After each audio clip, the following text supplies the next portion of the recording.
Hello, my name is Jean Stewart. A few weeks ago, I had a conversation with Nicole from the Elder Service Department, and we came up with a program to do. In speaking with Nicole, I also suggested that perhaps we could start doing some classes on handwork. I hope that soon we'll be able to get out of our houses, stop looking out of our windows, and start living again. So I have broken this program down into 4 different areas, and I will tell you a little bit about each hand sewing group that I'm going to discuss. And hopefully somebody might be interested in doing classes on this, and we can have some fun learning some things together. The first thing that I'm going to talk about is that about 30 years ago, I moved to Southern Florida, and I went to the Orlando Ceramic and Doll Mold show that was a big show in Orlando. And in looking at all the booths at the show, I came across a dress that it was for a doll, that I thought was absolutely beautiful, and I didn't know how to do that kind of sewing. And I was talking to the lady who was going to give the classes, and she said the class is $225 for 3 days. I did not have that kind of money. But I kept going back to her booth and looking at it, at her dress, and I did not have that kind of money. And I kept going back, but I did take an application for her class, and I went home. And finally, I said, I'm going to take that class. Well, I scraped up the money somehow, and it was a 3-day class. And that was the introduction I had into fine hand sewing. I have found out that in the South, states like Alabama, Louisiana, Georgia, the Carolinas, and some Florida and Texas people are still doing fine hand sewing. They do it for babies and young children, and some young adults and some older adults. So a lot of these people do this as a matter of their interest. Up here, you don't see this too much. So the first subject that I'm going to talk about is called French hand sewing. And I'll use these items to illustrate what French hand sewing is. Mainly, I work with dolls because for years I made dolls. Now I'm trying to dress my own dolls because I work for everybody else's doll dressing. It's like the cobbler with the children that have no shoes because he made shoes for everybody else. So now anyway, that I am no longer making dolls and clothing for people, I'm going to use this as my first illustration for French hand sewing. What is French hand sewing? As you can see, a lot of my work is done in white. That's a personal preference. But French hand sewing is a series of connecting pieces of lace together to form a fabric. Pin tucks, as you can see, I hope, right in this area of the dress. Other trims that are put together with lace to form a piece of fabric. Then you cut out the pattern. So in this dress, I have several different fabrics. I have lace that I have put together for the bottom of the skirt. I have an organdy that I found a little scrap of that I used as part of the skirt. I have a trim that I put together to connect 2 different pieces of organdy. And I made pin tucks in this piece to make the skirt more attractive. All in all, this is a piece of French hand sewing. Another illustration is this little doll slip that I've done for one of my dolls. I'm sorry I'm using such small pieces, but I don't have any pieces that I used to make for little girls. They've been all given away, so we're going to have to talk about very small pieces that I use for dolls. This piece is made out of very fine batiste. That's the fabric. As you can see, it's very sheer. It's cotton. And there's lace that I have dyed with coffee. I can do a lot of dyeing with coffee or tea because the contrast between the white fabric and the darker lace is very, very beautiful. And it also reminds you of antique clothing instead of new lace. Also, there's embroidery, which is right here. Bullion roses that I've used to decorate this doll's petticoat. And between the pin tucks, which are these right here, there are, 5 pin tucks and then a piece of beading. This lace is called beading.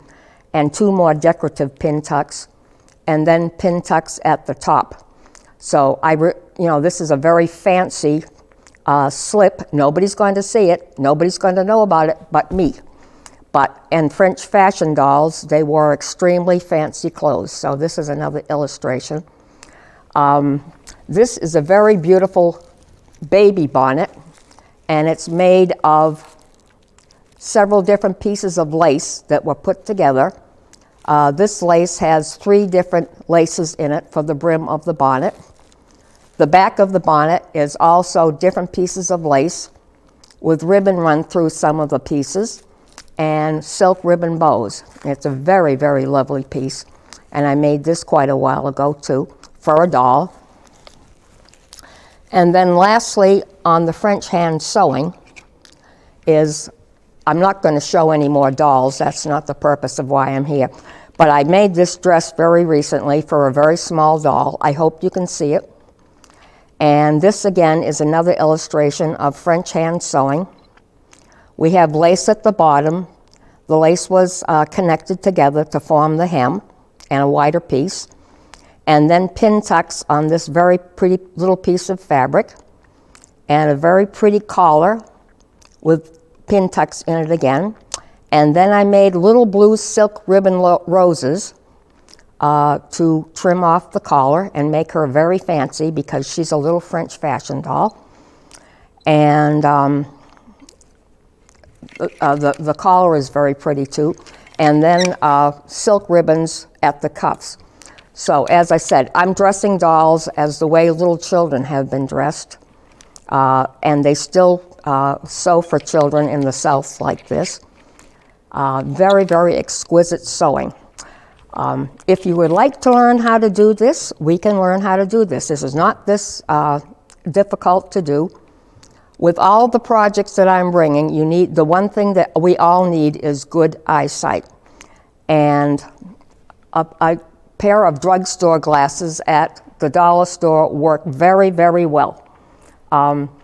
These are my wonderful glasses. They were my mother's. I believe I bought them for her in the early 90s because she couldn't see.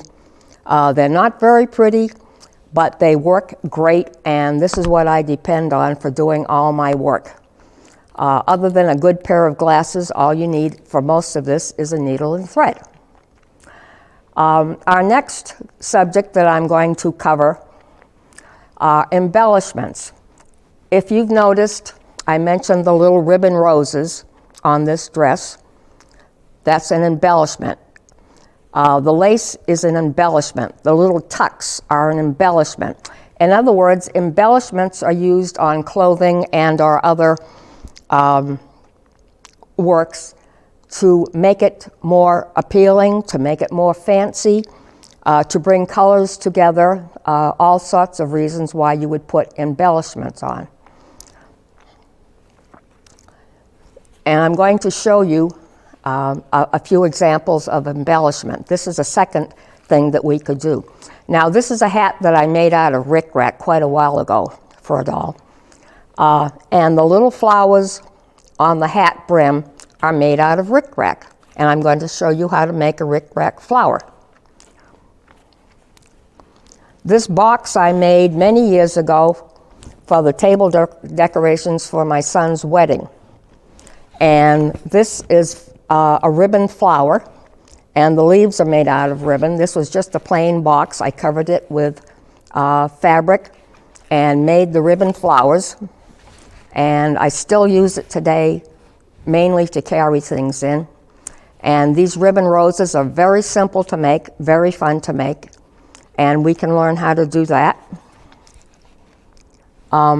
This is another form of embellishment. These are woolen mats, and with applique. We can use applique on many, many things. On this particular mat, I appliqued on wool leaves with embroidery. I made acorns, and I wanted to use some dimension with the acorn, so I stuffed it with cotton, and then I put beads on the little cap of the acorn and ended up with something that was very, very glitzy, very pretty, and very unusual, and a lot of fun to make.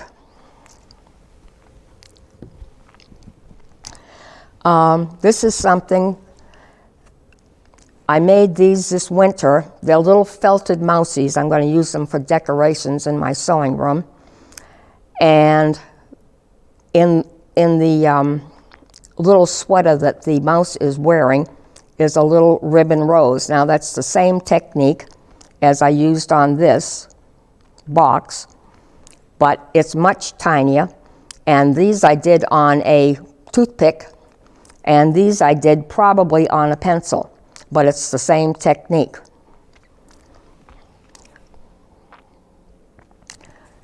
So this is another example of embellishing. This is a sewing kit.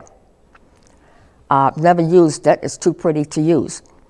I've used appliques, which is felt leaves, embroidered flowers, buttons, and some beads for the cover.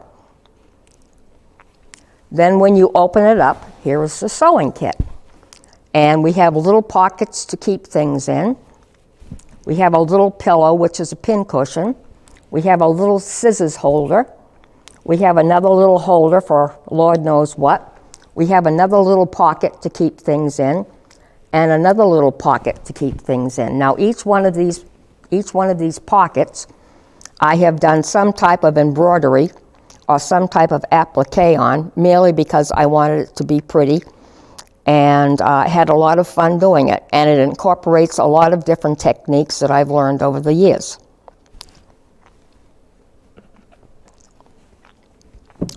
Lastly, this is another form of embellishment. This is what is called a felted silk scarf. And I did this quite a few years ago. I wear it a lot. This is a silk scarf that I dyed. I dyed, the orange, as you can see. And then I used orange roving. Roving is the wool that you use for felting that I dyed to match. And because it was kind of blah and uninteresting with just orange, I started felting into it different colors of yarn. You can see there's some shiny stuff in here. Then I chopped holes in it to make some interest, and I felted around the holes. I believe you can see where some of the holes are here. And then I put beads here and there to add more interest. And I also used some pieces of yarn that I had that were different colors, and some glitzy little metallic pieces of yarn that were just hanging around.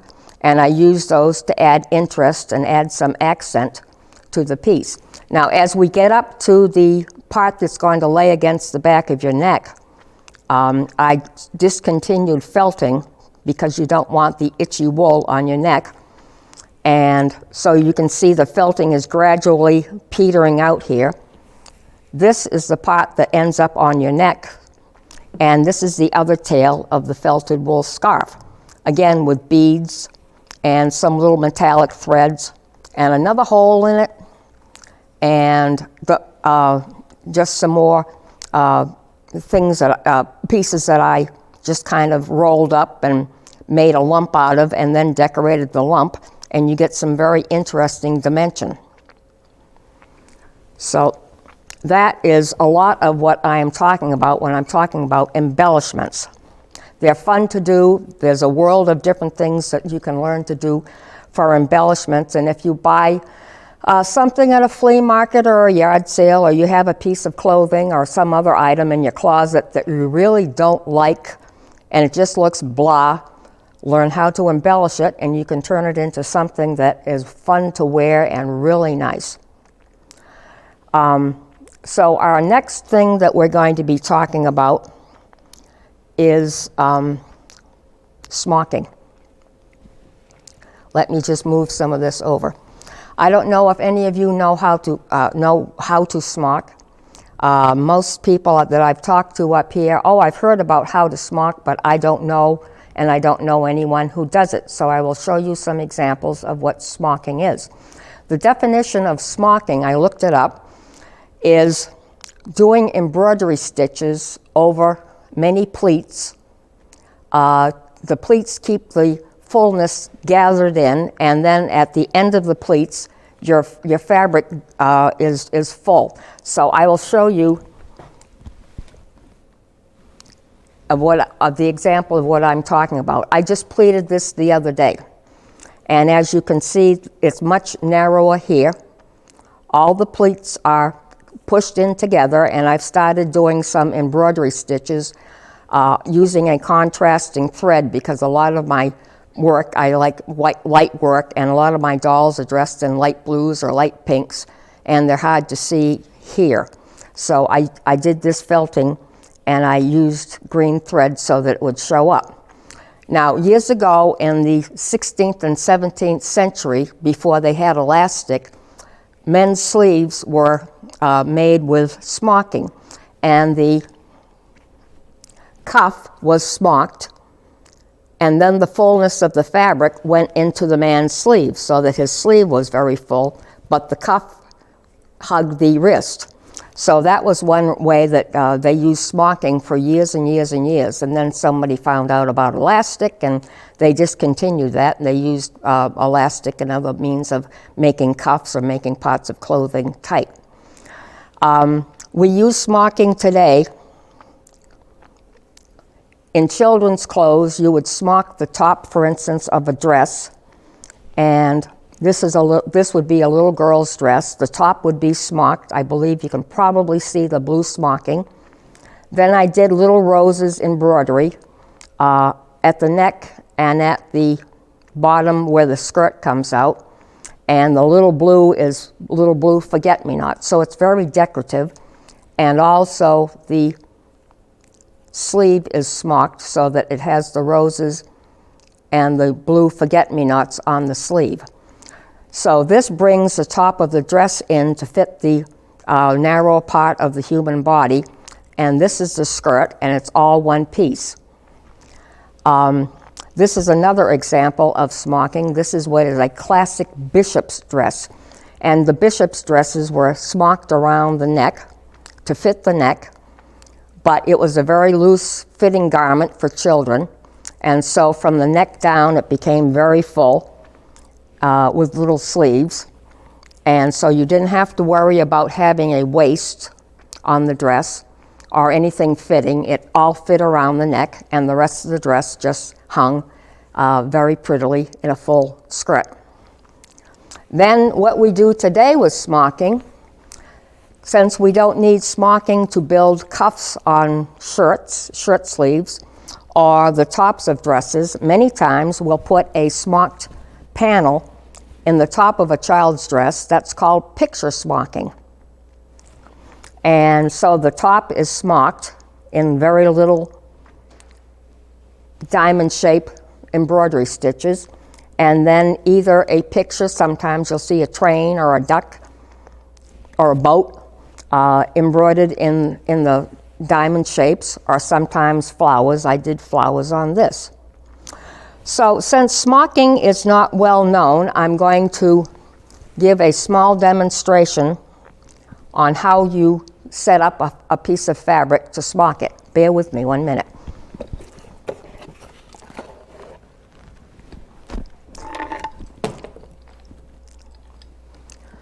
Now I have to use Mom's glasses. Okay, this is called a smocking pleater. It's a funny looking gadget, I know. And you run the piece of fabric that you are going to smock, that you're going to embroider on, through the pleater. The pleater has, when I finish running this through, the pleater has many, many needles set up with threads at the end. And as the fabric is run through, they catch in the needle and come out all pleated up like this. So I will show you how this is done, and then you'll see the needles afterward. So you wait a minute till I figure out, very carefully turn the handle, because you don't want to break your needles, because the needles are around $1.50 a piece, and if you have a lot of needles and you break them, you got quite a bill on your hands. So as I'm working, if you notice, I will pull the fabric down off the needles. Okay, and I'm going to do some more. I might have to turn this so it's easier for me to do. I'm sorry.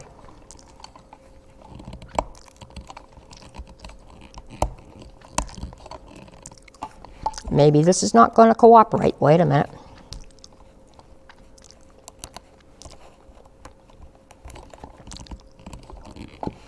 Well, I don't know why. There we go. Okay, so as you see, I'm turning this through the smocking machine, and as you can see, it's coming out pleated on this end. And as soon as it comes out, I pull it down off of the needles. This is quite heavy fabric, and that's why I'm having the problems with it.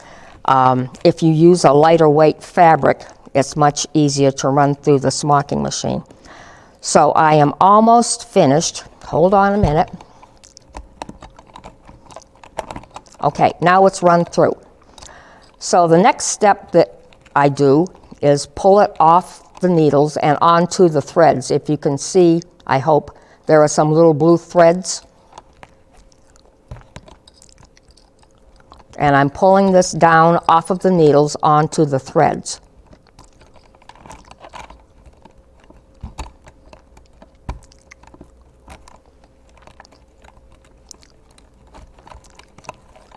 Okay, now everything is on the threads. It's no longer on the needles. I don't know if you can see the needles well from here. There are several that I've lined up, but I'm only using probably 8 of the needles. So the next thing that I do is pull one end of the thread out of the fabric, which will take me just a couple of minutes to do, and I leave one end coming through the fabric. So I have to do this with every single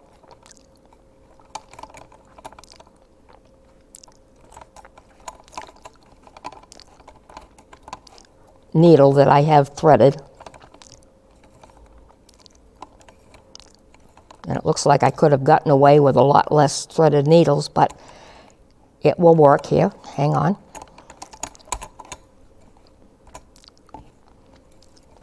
Because we want to leave the thread in the fabric, and you have to take one end out of the needle to get it off. So almost done.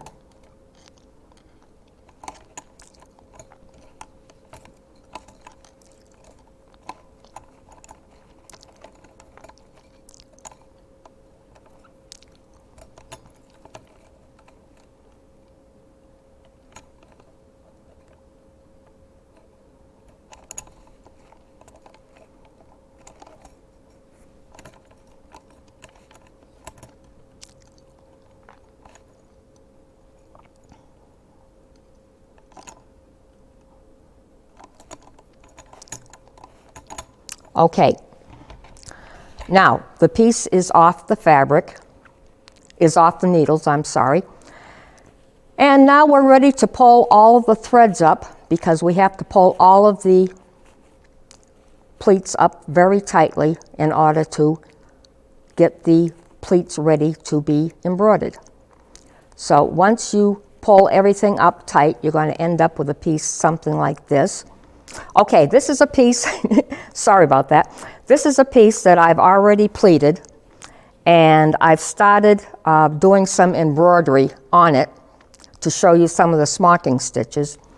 I've used a contrasting thread so that you can see what I'm doing. And this is what we do for smocking. There are certain rules that you follow, and one of the rules is when you go up and down the pleats to smock them. And when you think about a cat, when a cat is walking downstairs, it will hold its tail up high. When it's walking upstairs, it drags its tail up with them. So we're going to go up right now, and so the thread is down, the cat is dragging his tail up, and I put my needle in and catch the other pleat. This is just a very simple smocking stitch. Now, the cat is going to go back downstairs, so his tail is up high, remember that? And what you do is you follow all of these threads, which probably do not show up well here, but in the pleats are the threads that I left in the smocking machine. And so the cat's tail is up high, you put your needle in, you catch the pleat next to it.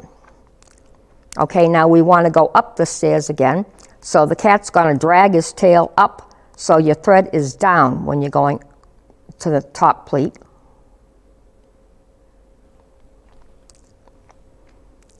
And catch the pleat next to it. Now, the cat wants to go back downstairs, so his tail is up high, and we go to where the guide thread is, and we put a stitch in, and we catch the next stitch.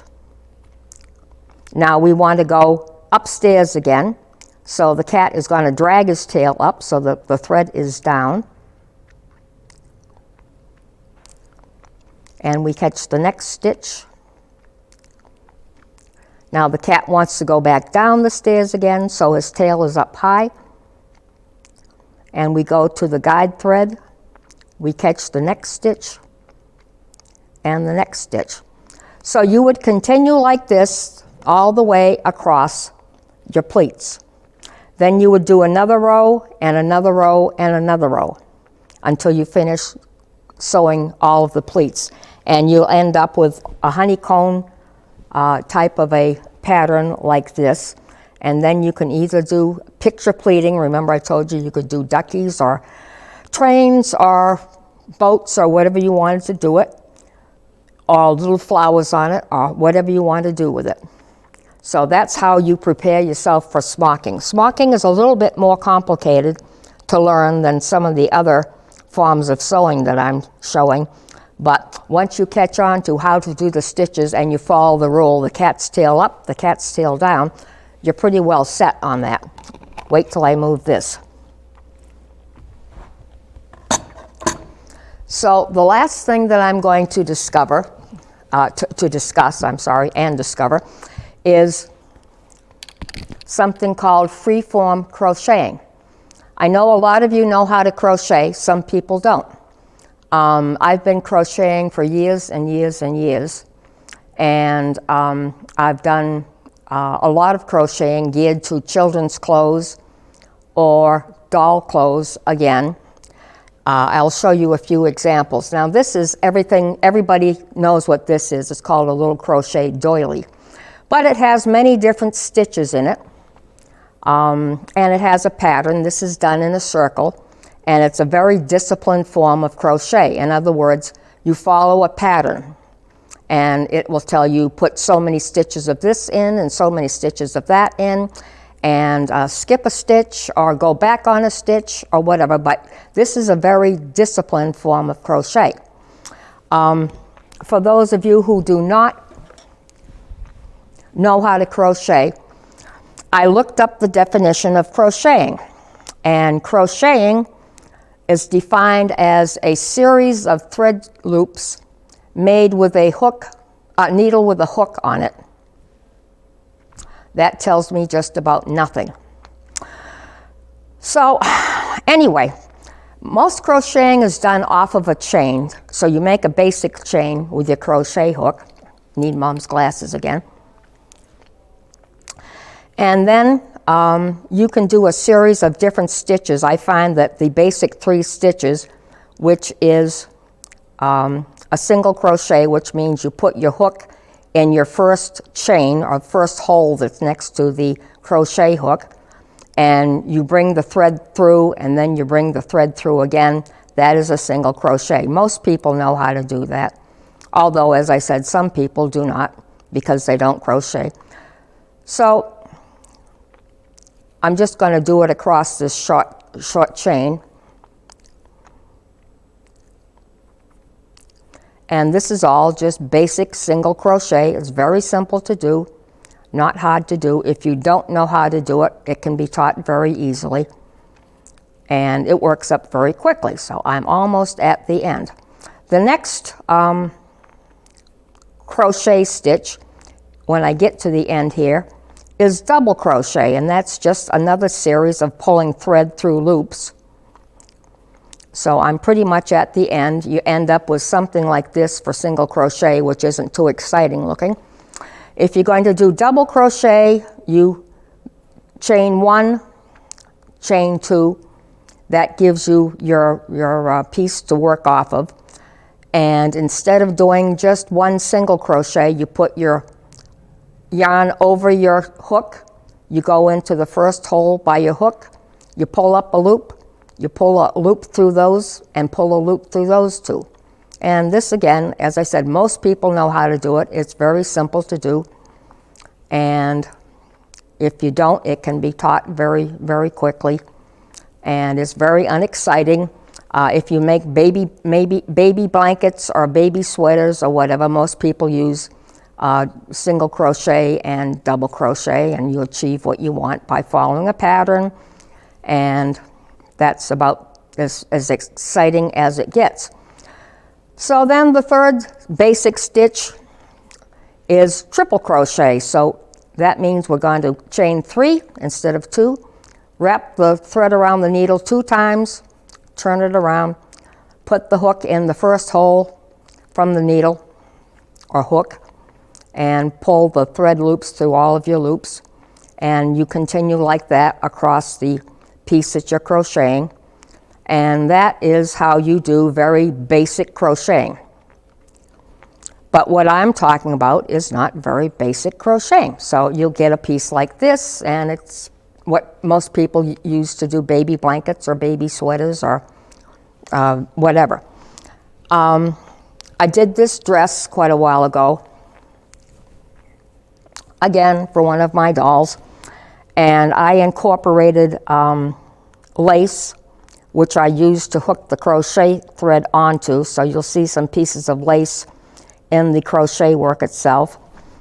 This type of a work is an old-fashioned pattern called just a filigree, which means that you make little squares, and you can fill in some of the little squares and end up with a pattern.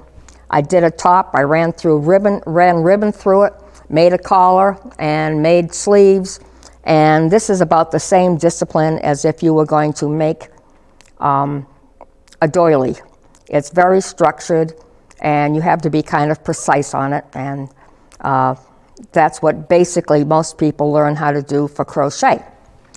What I am going to talk about is not a disciplined form of crochet.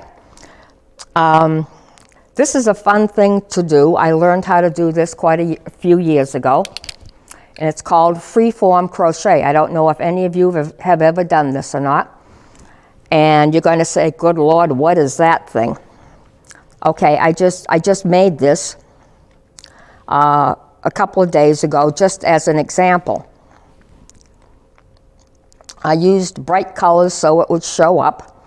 I used jewel colors. They all kind of match in together. And I was going to throw it out after I finished talking about it.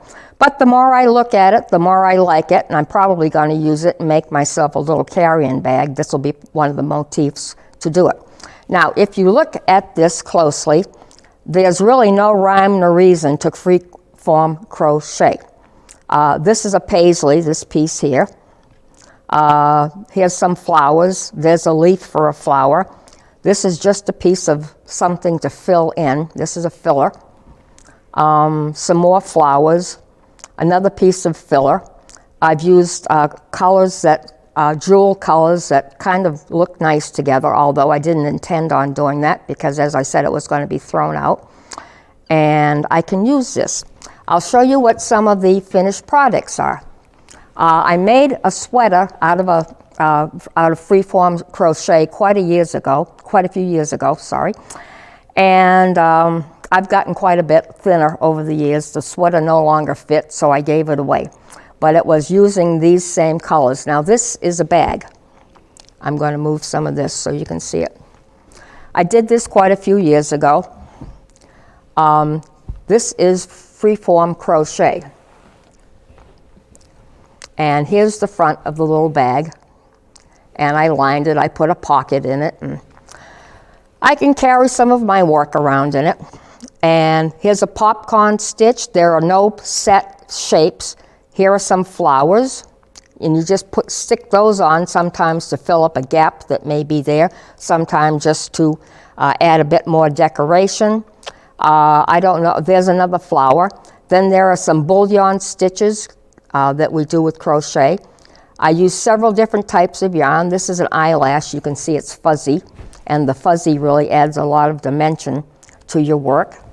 And then the back of this bag, there's some more eyelash that creates that fuzzy look, some more flowers. Here's some more popcorn stitch. And I don't know what that is. And then there's a paisley piece here. And these are just things that are just arbitrarily made. There's no rhyme or reason to why you're making it, but it comes up to be a very pretty piece. And my whole sweater was made with these colors, and it was really nice looking. And as I said, unfortunately, it got to look like a circus tent on me because it got so big and I lost a lot of weight.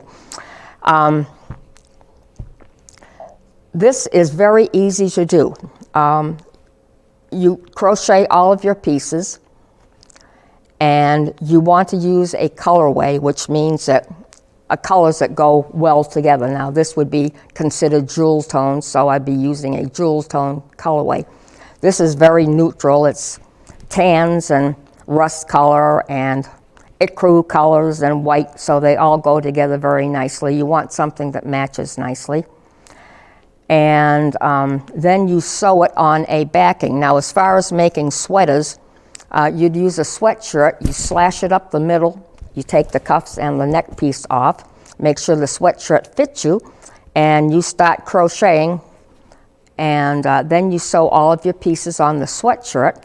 And the sweaters that you can make out of these are absolutely gorgeous, or I should say jackets. So that's the fourth part of the program that I'm talking about.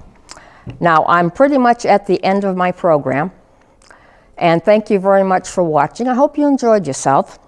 And if you would like to learn any or all of these different techniques, Nicole and I have decided that through the Council of Aging, we could be giving classes. So you could call the COA, and if you have any interest in any of them, express your interest to whoever you talk to at the COA, and perhaps we can work up some classes. Thank you very much. Bye.